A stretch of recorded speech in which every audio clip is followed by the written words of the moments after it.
2017 has had its fair share of amazing movies like Get Out, or Wonder Woman, or Star Wars The Last Jedi, or Call Me By Your Name. This listed is not about those movies.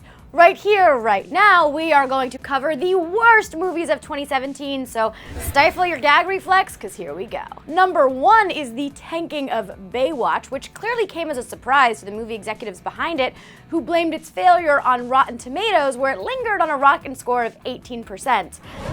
Rotten Tomatoes is an aggregator of reviews, so if it has a low rating, it means critics just aren't feeling it, and so maybe the film just isn't very good.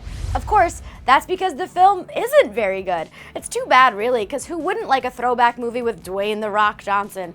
A lot of people, and one critic in particular, even said it is a film with the swagger of a movie that thinks it's hit some comedic sweet spot it has actually missed entirely, making it even harder to watch. Thankfully, we watched that movie disappear in slow motion. Staring into the abyss here. It's up to us to restore the Baywatch brand. Coming up next is Transformers: The Last Night. Nobody liked the 5th installment of the Transformers franchise, and critics weren't gentle with it either, where it earned also 18% on Rotten Tomatoes.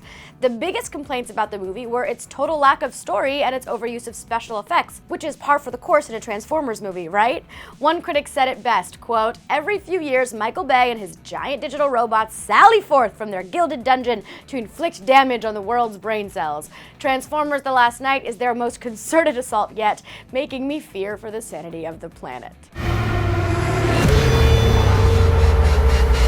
Coming in at number 3 is The House, and you may think that an R-rated comedy starring Amy Poehler and Will Ferrell as suburbanites running a backyard casino would knock it out of the park, but if you did, you'd be thinking wrong. The movie just didn't land, and in spite of having a stellar cast, the writing just wasn't there.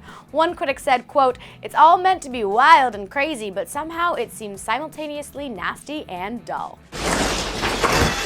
Honey? Yeah, I'm just gonna light out, check some emails. Coming up at number 4 is All I See Is You. You didn't hear about this movie?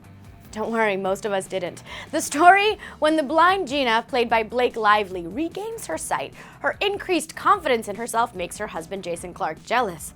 Ooh. Due to the slow start of this thriller, and in spite of the impressive central performances, tons of people walked out of the premiere of it at the Toronto International Film Festival. And worst of all, it had a $30 million budget and only made $216,691 at the box office. That is something to gossip about, girl. What's going on? I just feel like I knew everything. Now I don't. And coming in last is the bottom of the barrel, number 5, The Emoji Movie.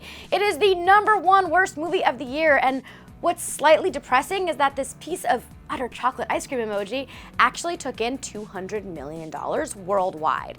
It was an incredibly dull, ugly, pointless, and cynical exercise, which was essentially a giant ad for apps. And if that's not enough, it has Sir Patrick Stewart voicing a piece of poop. It's a low blow, people. It's a low blow. Critics all agree that the character's plot and basically everything else about this movie was abysmal, which got it a 7% rating on Rotten Tomatoes. My name is Gene, and I'm supposed to be a meh. You know, like, meh, who cares? But my problem is, I have more than one emotion. Check this out. Well, there you have it, our 5 worst movies of 2017. Which ones do you maybe disagree with, and which ones did we forget? Let me know all of your thoughts in the comment section below, or directly on Twitter or Insta at RainBeeSprinkles, and make sure to subscribe for more listed. When you're done with that, click right over here to check out 7 crazy fan theories about The Last Jedi. I'm Zoe Lillian, and I'll see you next time.